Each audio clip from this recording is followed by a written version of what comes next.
लबनान में हिजबुल्लाह के रहनुमा हसन नसरुल्लाह की शहादत के बाद ये सवाल पूछे जा रहे हैं कि आखिर इसराइल के इतने बड़े इक़दाम उठाने के पीछे क्या वजूहात हैं और क्या इन कार्रवाइयों का दायरा मशरिक़ वस्ता के दीगर ममालिक तक फैल जाएगा।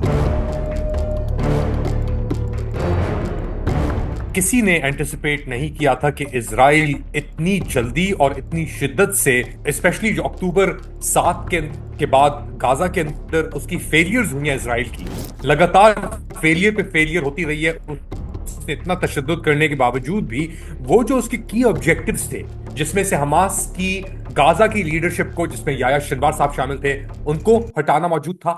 जिसके अंदर से हमास की जो कैपेबिलिटी है रफा के अंदर, जहां पे 80% उनके फाइटर्स अभी मौजूद हैं, उनको हटाना एक ऑब्जेक्टिव था। तो जब उन्होंने देखा कि ग्राउंड रियलिटी, इजराइल की मैं बात कर रहा हूं, कि ग्राउंड रियलिटी गाजा के अंदर उनके अगेंस्ट जा रही है, तो फिर एक डिसीजन ली गई at the beginning of this year कि इस कॉन्फ्लिक्ट को हमें गाजा से एक्सपैंड करना होगा, क्योंकि गाजा में हमारी लेजिटिमेसी बिल्कुल जद होके रह गई है।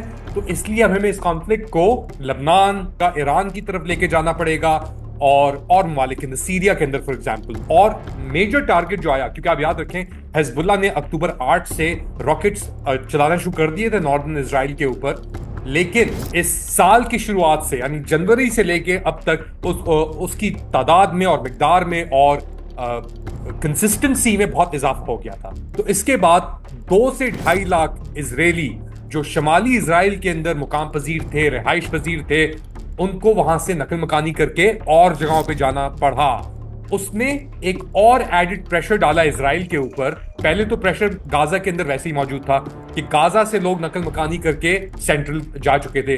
अब नॉर्थ से जब लोग नकल मकानी करके टेल अवीव, जेरूसलम और एरियाज में जाके उन्होंने अपने आप को सेटल किया, तो उससे एक इकोनॉमिक प्रेशर तो पड़ा ही पड़ा, लेकिन जो इंतहा पसंदी थी इजरायली सोसाइटी के अंदर, उसमें बहुत ज्यादा इजाफा हो गया है।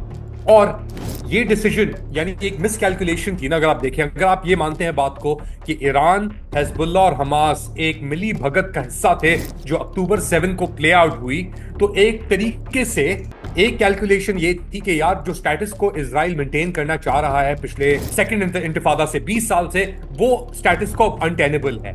अगर तो वो स्टेटस को अनटेनेबल है, तो इसका मतलब है कि अगर हम इस वक्त यानी अक्टूबर 7 को हम वार करेंगे इजराइल के ऊपर, तो शायद वो रिस्पांस इजराइल की हिमायत में ना आए अमेरिका की तरफ से या गल्फ अरब ममालिक की तरफ से, जो माजी में हमने देखा। मगर ये एक बुनियादी मिसकैलकुलेशन थी, क्योंकि उन्होंने जो बाइडेन एडमिनिस्ट्रेशन और अमेरिकी पॉलिटिकल सिस्टम की कंप्लिसिटी थी और शमूलियत थी इजरायली डिसीजन मेकिंग के अंदर, उसको अंडरमाइन यानी उसको वो समझ नहीं पाए।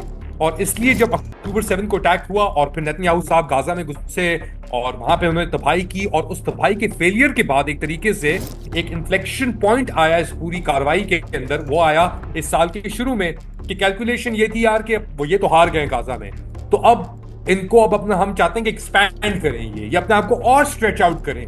तो उन्होंने बमबारी अपनी जारी रखी, हिजबुल्लाह ने, इजराइल ने भी जारी रखी बमबारी, और ये लोग वहां पे मरते आ रहे हैं, साफी मरते आ रहे हैं लेबनी साइड के ऊपर। ब्रेकिंग पॉइंट कब आया? अपेरेंटली जो मेरी अंडरस्टैंडिंग है, ब्रेकिंग पॉइंट आया जुलाई के अंदर। और जुलाई के अंदर ब्रेकिंग पॉइंट इस तरह आया कि उनको जब बाइडेन साहब हटे हैं, यानी जब बाइडेन साहब ने अब कहा कि यार मैं नहीं लड़ा, यानी ये ट्रम्प साहब के खिलाफ ये ले कमाला हैरिस, तो नेतन्याहू साहब को एक बहुत बड़ी अपॉर्चुनिटी मिल गई, क्योंकि नेतन्याहू साहब को ये अंदाजा हो गया कि यार व्हाइट हाउस के अंदर जो बंदा मौजूद है उसने तो हथियार अपने गिरा दिए और कोई और बंदा इंटरिम के अंदर लेने के लिए तैयार नहीं है। तो एक बहुत बड़ा वैक्यूम क्रिएट हो गया अमेरिकन डिसीजन मेकिंग के अंदर, पॉलिसी मेकिंग के अंदर, डिटरेंस के अंदर इजरायलियों के लिए, जिसका नेतन्याहू साहब को अंदाजा हो गया।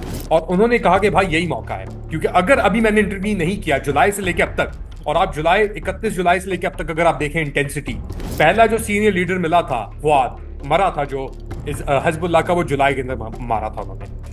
उसके बाद जो सीक्वेंस इवेंट्स होते रहे leading up to a pager attack जो हुए सितंबर के अंदर, उसने 3000 हिजबुल्लाह की लीडरशिप्स को कंप्लीटली यानी साइडलाइन कर दिया इंजरीज के थ्रू। 36 लोग 40-50 लोग मरे भी, मगर जो इंजरीज थी उन्होंने डेसिमेट कर दिया, ना सिर्फ हिजबुल्लाह की टॉप लीडरशिप को, बट जो उनकी कम्युनिकेशन कैपेसिटी थी, ये जंग तो कम्युनिकेशन के बगैर नहीं हो सकती, और ये प्लान जनवरी से हुआ था कि यार वो जो पेजर वाले इन्फिल्ट्रेशन है, ऑर्डर जो प्लेस हुए थे वो जनवरी में हुए थे। तो ये सीक्वेंस ऑफ इवेंट जो फॉलो आप करें तो नेतन्याहू साहब की रीडिंग इसके अंदर बिल्कुल 100% थी। वो अमेरिका को सही समझते थे, वो अमेरिकी सदारत को सही समझते थे, हर चीज की उनकी कैलकुलेशन सही थी। दूसरी जानिब हिजबुल्लाह की, ईरान की और हमास की कैलकुलेशन सही नहीं थी।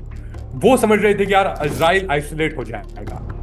उनको ये अंदाजा नहीं था कि भाई इजराइल के पास जितनी कैपेसिटी है अमेरिका के बलबूते के ऊपर, वो मल्टीपल जंग्स सालों तक लड़ सकते हैं। और हिजबुल्लाह मल्टीपल जंग सालों तक नहीं लड़ सकता, ईरान मल्टीपल जंग सालों तक नहीं लड़ सकता। और इसीलिए अब ये जंग बढ़ेगी, क्योंकि अब नेतन्याहू साहब ने खून सूंघ लिया है। वो कह रहे थे तुम मेरे पास आ रहे थे ना, तुम मेरा खून सूंघ रहे थे, अब मैं तुम्हारा खून सूंघ रहा हूं, और ना सिर्फ सूंघ रहा हूं, अब मैं इस खून को चूसू का। हिजबुल्लाह के रहनुमा फवाद शुक्र को निशाना बनाना हो या फिर हसन नसरुल्लाह को, लेबनान की जंगजू तंजीम की जानिब से अब तक कोई ऐसा रद्द अमल सामने नहीं आया जो इसराइली कार्रवाइयों के सामने बंद बांध सके। क्योंकि लेबनान के अंदर हिजबुल्लाह एक कुव्वत है, लेकिन लेबनीज यानी 6-7 मिलियन लोग हैं इसराइल के जितना बड़ा मुल्क है, और उसमें तकरीबन 1000 लोग आपने, जो हमें पता है अभी तक, क्योंकि अभी तक हमारे पास काउंट नहीं आया है उन लोगों का जो शहीद हुए हैं इस नसरुल्लाह सदर्न बेरूट की जो बॉम्बिंग हुई है। 6 आप टावर गिरा दे हैं, एक एक टावर के अंदर अगर 1000 बंदा भी रहता है तो ये 6000 बंदे तो उन टावर्स के अंदर मौजूद थे। तो डेड टोल कहां पे जाके रुकेगा, उसके क्या असर आएंगे। एक और चीज यहां पे कहना बहुत जरूरी है, हसन नसरुल्लाह साहब और ये जो लीडरशिप थी है हिजबुल्लाह की, ये तो खारिज हो गई है। जो अब नई लीडरशिप आएगी उसके अंदर और तशद्दुद होगा, और गुस्सा होगा, और जबर होगा। और अगर इजराइल की सर्वाइवल वो समझते हैं कि जबर और नफरत की बुनियाद के ऊपर ही चल सकती है, तो इजराइल अगले 50 साल तक उसने अपनी सर्वाइवल अश्योर कर ली है हसन नसरुल्लाह को मार के। 50 नहीं तो 25 साल तो कहीं नहीं गए, क्योंकि अब इजराइल को भी एक इम्पेटस मिल गया है, नेतन्याहू साहब भी हीरो बन गए हैं, अमेरिका के अंदर बाइडेन साहब भी एक तरीके से हो गए। देखो हमने तो कहा था यार ये हिजबुल्लाह को उसने देखो डिफेंड करते हुए उन्होंने हसन नसरुल्लाह को मार दिया उन्होंने। So it's a very dramatic situation. हालिय हमलों के बाद अब इस बात के खदशात बढ़ रहे हैं कि मशरिक़ वस्ता में जंग के बादल मजीद गहरे होंगे, और आप देखेंगे अब सड़कों के ऊपर मिडल ईस्ट के और तशद्दुद, और यानी एक मूवमेंट चलेगी, क्योंकि ज्यादातर जो ये ममालिक हैं, ईरान को भी आप ले लें, ये थियोक्रेसीज हैं, ये गल्फ मोनार्कीज हैं जो कंप्लिसिट रही हैं इजराइल के साथ। लेकिन अब जो सिचुएशन और सूरत हाल है ऑन द ग्राउंड, ये तब्दील हो चुकी है हसन नसरुल्लाह साहब के मरने के बाद, और यहाँ पे इनके खिलाफ अब ये एहतजाज और ये एक मूवमेंट जोर पकड़ेगी। स्पेशली आप इजिप्ट के अंदर देखेंगे एहतजाज, इनमें क्या इजाफा होगा। तो अब एक नया फेज आ रहा है मिडल ईस्ट के अंदर, जहां पे ये अरब ममालिक सबसर्विएंट होंगे इजराइल के और अमेरिकन इंटरेस्ट के, और अगर ये किसी भी किस्म की रुकावट पैदा करते हैं इजराइल या अमेरिका के रास्ते में, तो इनको निकाल दिया जाएगा या इनके इक़्तिदार को तब्दील कर दिया जाएगा। ये होने वाला है मेरे ख्याल से मिडल ईस्ट के अंदर। मज़ीद न्यूज़ अपडेट्स और डिजिटल स्टोरीज के लिए सब्सक्राइब करें डॉन न्यूज़ पाकिस्तान।